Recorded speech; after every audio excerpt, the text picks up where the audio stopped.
This one is 100% scale, so I didn't enlarge it to make it more printable.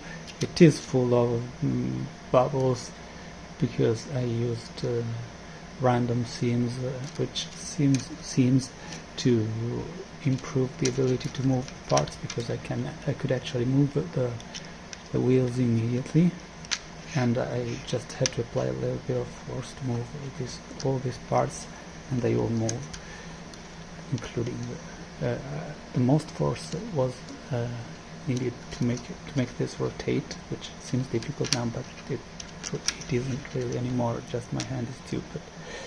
And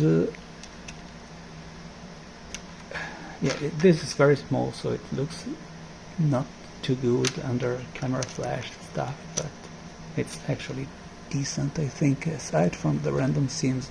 I wish I found a better solution for those.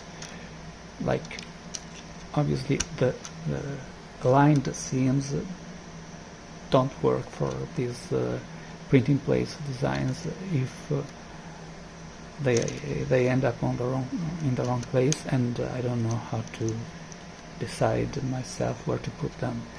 Random gets all measles like, but scarf seams, for now I tried them in Orca, but Orca doesn't work well with my printer, and in any case the scarf seams also don't work well, so maybe in the future, but right now they are not a great option. So I don't know how to make this look better. It doesn't look terrible. It does look like there is the overhangs weren't great. You see here and here.